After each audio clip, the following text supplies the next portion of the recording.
Di Arista Montana terdapat pohon-pohon kopi yang sudah ada semenjak puluhan tahun yang lalu, bahkan sebelum Arista Montana berdiri. Dan pohon-pohon tersebut pastinya kita rawat secara organik sehingga dapat menghasilkan kopi yang berkualitas.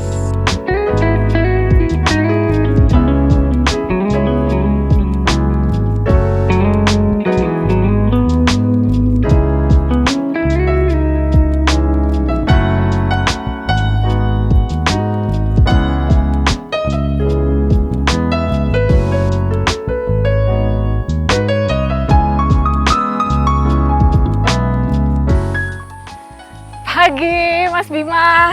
Pagi. Wah, ini lagi manjat pohon kopi ya? Iya. Hup. Wow, iya nih ada kelihatan memang buahnya banyak di atas ya. Iya, ini pohonnya 3 meter tingginya. Wah, karena memang saya ngebayanginnya tuh kalau pohon kopi memang kebanyakan rendah ya. Jadi kita panennya kayak lagi metik daun teh gitu. Ini memang agak tinggi, jadi memang harus manjat ya. Iya, kebetulan pohon di kita ini udah puluhan tahun juga. Terus kita nggak lakukan pruning, jadi pohonnya tinggi-tinggi. Oke. Oh iya, sahabat Arista, ini Mas Bima, coffee expert kita di kebun Arista Montana. Nah, Mas Bima, untuk di Arista Montana ini jenis kopinya ada jenis apa saja ya? Oke, untuk di sini kita ada Arabica sama Robusta. Untuk Robustanya kita ada 2 varietas, Robusta Huni atau biji kecil, itu Robusta dari Sunda. Ya.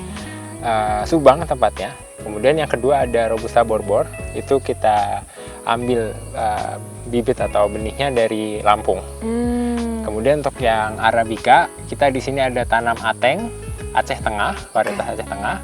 Kemudian kita juga ada tanam Bourbon, dan juga ada tanam Tipika juga. Tipika itu varietas tertua untuk tanaman kopi. Jadi cukup beragam ya untuk di Arista Montana. Betul. Untuk jenis kopinya.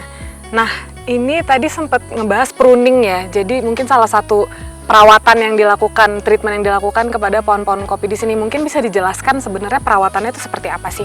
Oke. Secara keseluruhan. Untuk perawatan kopi sebetulnya kita mulai dari piringan dulu. Ya. Ini sebetulnya pohon kopi itu harusnya piringan itu kita rawat, kemudian piringan itu adalah tempat sumber nutrisi dari tanaman pohon itu. Jadi dibersihkan, kemudian biasanya kita kasih pupuk organik ataupun juga kita kasih daun-daun kering. Ya. Dan kita lakukan pengecoran kalau di sini bisa menggunakan mol, salah satunya mol kopi yang dikembangkan oleh Arista Montana. Kemudian untuk pohon sendiri bisa kita lakukan grafting, yaitu ketika kita mau ada cabang air seperti ini, kita mau ganti dengan bibit atau varietas yang lain, kita bisa lakukan permudaan seperti itu. Kalau enggak, kita bisa lakukan perawatan dari cabang, jadi supaya cabangnya nggak terlalu tinggi. Gitu. Oke, agar lebih mudah untuk memetiknya ya. Yes, betul. Untuk panennya sendiri bisa berapa kali ya untuk tanaman kopi? Oke, kalau tanaman kopi itu bisa 3 kali dalam setahun. Jadi ada panen awal di sekitar bulan Juni Juli, kemudian ada panen raya di sini sekitar bulan Agustus. Oke. Lalu panen akhir ini masuk mulai September. Kebetulan kita ada di akhir dari bulan September. Sudah panen akhir ya? Sudah panen akhir dan sisa-sisa. Oke, baik-baik. Dan bisa berapa banyak kira-kira? Untuk tanaman kopi sendiri di kita tahun ini kita sudah dapat sekitar 200 kilo. 200 kilo? Iya, 200 kilo. Oke. Nah, Mas Bima, di Arista Montana ini kan secara keseluruhan perkebunan organik ya? Berarti termasuk kopi-kopi ini juga pastinya ya? Betul, semua kopi yang di area Arista itu termasuk kopi organik. Ya. Kebetulan juga kopi-kopi yang ada di sini itu sudah ada sebelum perkebunan Arista ada.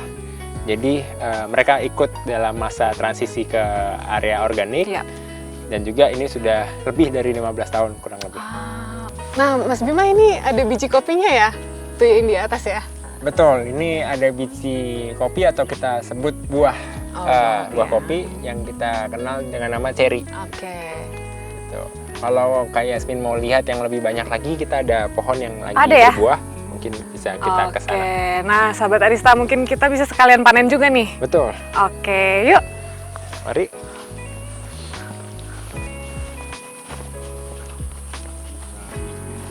Mbak Yasmin, ini kebetulan ada kopi. Ini kopi Robusta Huni.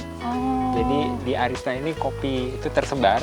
Kita mengikuti sisa-sisa dari perkebunan sebelumnya dan di antaranya kita buat bedengan atau Ini ya? tanaman sayur. Ya, ini varietas Robusta huni. Oh, Jadi oke. dia Robusta, bijinya kecil-kecil. Densitasnya cukup tinggi, jadi terhitung hard beans kalau untuk biji kopi. Ya memang saya perhatikan lokasi pohon kopinya tuh tersebar di mana-mana ya. Jadi memang tidak terkonsentrasi di satu area karena memang ini sisa pohon-pohon yang sudah ada sebelumnya. Betul. Jadi kita tidak membuat satu blok isinya tanaman kopi, tapi kita menyisip aja di mana ada kopi, di situ kita olah.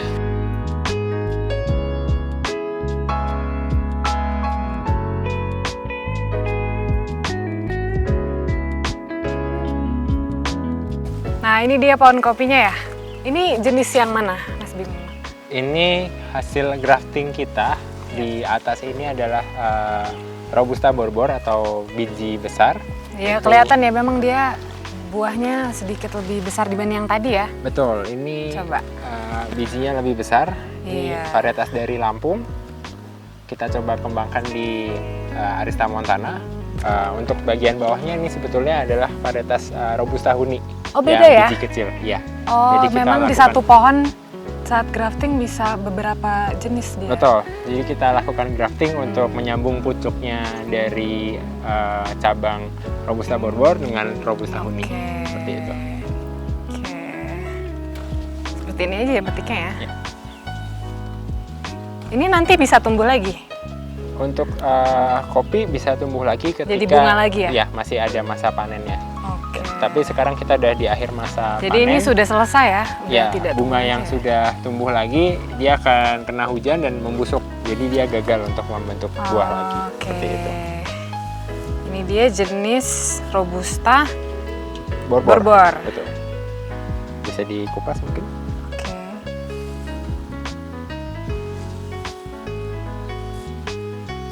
Jadi mungkin banyak yang belum tahu kalau dicicip sebenarnya buah cerinya tuh sebenarnya manis ya. Betul. Dia tuh buat sebenarnya ini manis. sebenarnya manis.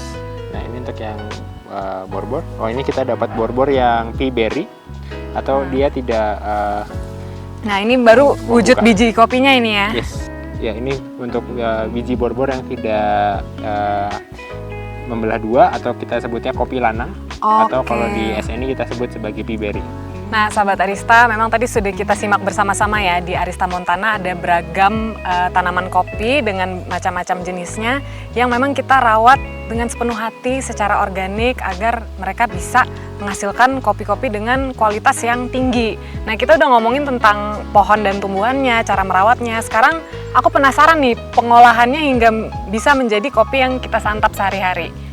Oke, mungkin habis ini kita bisa mampir ke greenhouse kopi. Ada greenhouse kopi tempat pengolahannya ya? Betul. Oke, boleh tuh. Yuk kita langsung menuju ke greenhouse kopi, kita simak bagaimana prosesnya.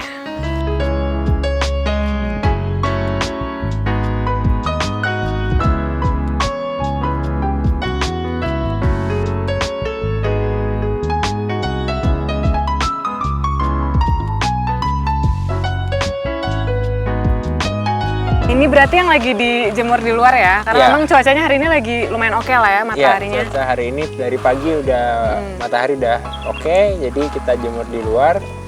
Nanti kalau mendung atau lembab, kita akan masukin ke dalam. Nah bedanya tuh ada nggak di prosesnya antara dia dijemur di luar sama di dalam? Mungkin dari kualitasnya atau mungkin prosesnya lebih mudah. Oke, kalau di dalam mungkin untuk di greenhouse kita bisa kontrol untuk temperaturnya, Ya. sama kelembabannya juga kita bisa kontrol. Jadi Oh, untuk oke. pengeringannya kopinya jatuhnya slow drying atau pengeringan lambat. Lebih stabil juga Lebih berarti stabil, ya? Betul. Kalau di luar ini kita proses secara natural, kita ya bergantung terhadap alam untuk kondisinya. Kalau bisa lagi kering cepat ya akan kering cepat. Ketika kondisinya bisa kering lama kita akan lebih lama juga seperti Oke, itu. Jadi memang lebih stabil di greenhouse sebenarnya ya Betul. dibanding kita keringkan di luar dan bergantung sama kondisi alam sekitar. Betul. Oke, mungkin kita bisa langsung lihat berarti dalam greenhouse ya. Boleh. Oke.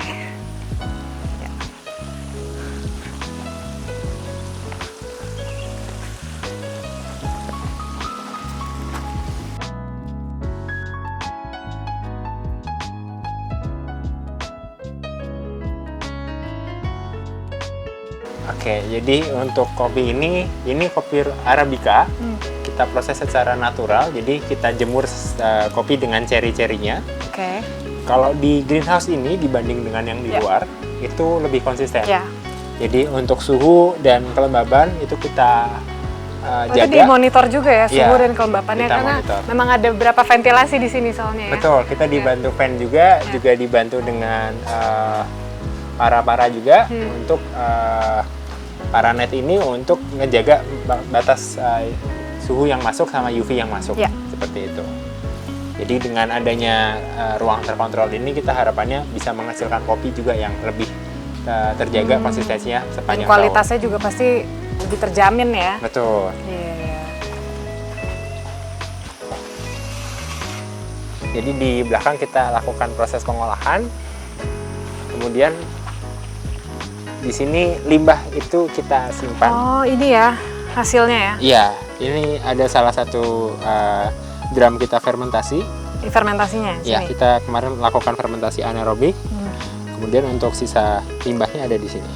Wah, ini berarti dari kulit cerinya itu ya? Ya, dari kulit ceri dan daging buahnya, atau kita sebut pulp. Wah, ini ada campuran apa aja ya untuk menghasilkan proses fermentasi ini? Untuk ini kita fermentasi saja sampai dia menjadi kompos, lalu nanti kita bisa gunakan untuk tanaman-tanaman kopi. Oh, dibalikan lagi ke tanaman kopinya. Betul. Ya?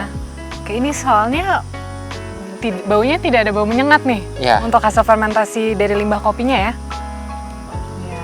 Jadi harapannya juga untuk air limbah tuh kita tidak mengganggu untuk sungai-sungai, ekosistem di sekitar. Jadi untuk kita limbah gula ini atau limbah dari daging buah kopi ini kita fermentasi dan kita manfaatkan lagi untuk ke tanaman kopi. Seperti itu. Oke, jadi di situ udah terbukti ya kita ada full circle di sini. Betul. Ya. Nah, sahabat Arista, ini kita sedang berada di taman kecil yang baru dibuat ya. Ini sebenarnya masih baru ya untuk menikmati kopi di Arista Montana. Nah, tapi karena kopinya memang prosesnya sedang berjalan, jadi belum ada saat ini kopi yang bisa kita santap. Tapi mungkin di video selanjutnya bisa nih kita santap kopinya bersama-sama. Mungkin yang penasaran bisa kita deskripsikan nih ke penonton semua. Sebenarnya cita rasa kopi Arista Montana tuh seperti apa sih? Nah, makanya jangan lupa subscribe ke channel ini dan pantau terus video selanjutnya.